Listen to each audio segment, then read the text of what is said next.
हुनर को कौन पूछता है, यहाँ तो वंश चलता है। चिरागों के घर में ही हर चिराग जलता है। सत्ता की बागडोर जब परिवार के इर्द गिर्द मंडराए तो सियासत में जन भागीदारी का सवाल जरूर उठता है। जिस समाजवाद का नारा लेकर लोहिया ने परिवारवाद सोच के खिलाफ बिगुल फूंका था, उन्हीं के नाम पर राजनीति करने वाले परिवारवाद की राजनीति के पर्याय बन चुके हैं।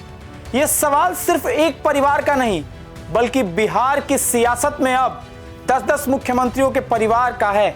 इस परिवारवादी नदी में गोते खा रहे हैं। खैर, आज हम आपको इन्हीं परिवारों के अंदर परिवारवादी राजनीतिक कदों का आकलन करेंगे। सबसे पहले नमस्कार स्वीकार कीजिए, मेरा नाम आयुष राज द्विवेदी है और आप प्राइम न्यूज का डिजिटल प्लेटफॉर्म देख रहे हैं। सत्ता और सियासत में, वो भी खासकर बिहार की राजनीति में, परिवारवाद का मुद्दा हमेशा से पाटलिपुत्र की राजनीति के इर्द गिर्द घूमता आया है।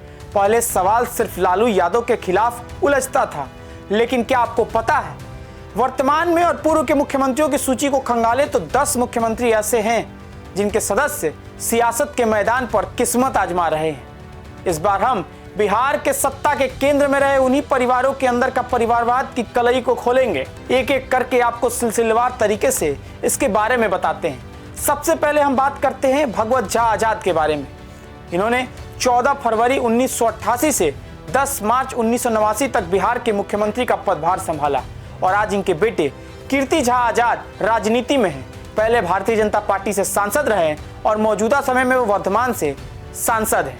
इसके अलावा अगला नंबर है वीपी मंडल का।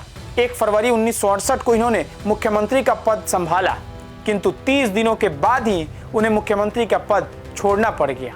आज इनके बेटे निखिल मंडल सक्रिय सियासत में अपनी सियासी जमीन को तलाश रहे हैं। चलिए अब आपको बिहार की सियासत में पिछड़ा राजनीति के चेहरा माने जाने वाले एक ऐसे नेता के बारे में बताते हैं जिनके नाम पर मौजूदा दौर की सियासत बेबाल मारती है। नाम कर्पूरी ठाकुर। आज कर्पूरी ठाकुर के बेटे रामनाथ ठाकुर सक्रिय राजनीति में हैं। केंद्र सरकार में महत्वपूर्ण मंत्रालय संभाल रहे हैं। रामनाथ ठाकुर कर्पूरी ठाकुर के ही परिवार से आते हैं। अब आपको एक और मुख्यमंत्री के परिवार के बारे में बताते हैं। नाम दारोगा प्रसाद राय। दारोगा प्रसाद राय 16 फरवरी 1970 से 22 दिसंबर 1970 तक बिहार के मुख्यमंत्री रहे। उनके दूसरे बेटे यानी चंद्रिका राय सक्रिय राजनीति में है। एक और नाम इसी क्रम में शामिल है, नाम सतीश प्रसाद सिंह। बिहार के सबसे कम दिनों तक रहने वाले मुख्यमंत्री का रिकॉर्ड इन्हीं के नाम है, लेकिन अब इनके बेटे सुशील कुशवाहा राजनीति में आ गए हैं और वो भी अपनी किस्मत को बिहार की सियासत में आजमा रहे हैं।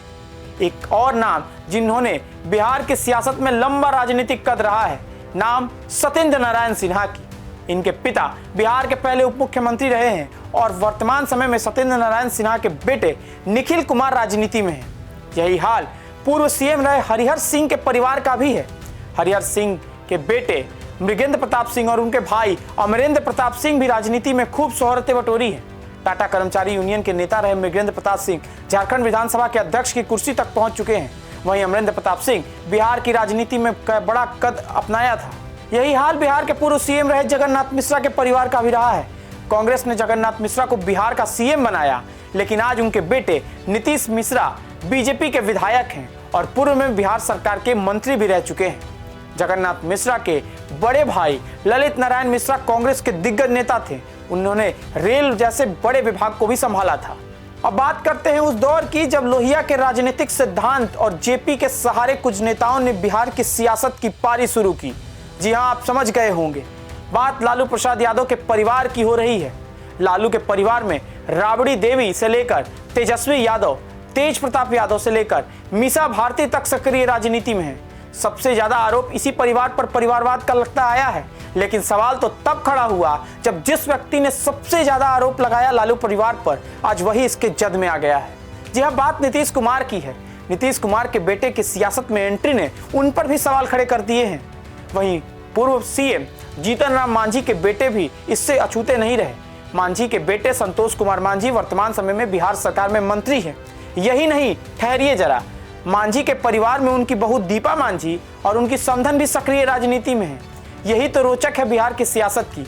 तो देखा आपने कैसे बिहार की सियासत में परिवार ही सियासत है और परिवार ही प्रायोरिटी है। अब सवाल ये कि क्या जिस बिहार ने विश्व को पहला लोकतंत्र दिया, जिस बिहार ने इंदिरा गांधी के सत्ता के अहंकार के खिलाफ बगावत की बिगुल फूकी, वो आखिर लगातार परिवारवादी राजनीति की चौतरफा नजर क्यों आ रहा है? आपको कैसे लगी ये रिपोर्ट? कमेंट सेक्शन में जरूर बताइएगा।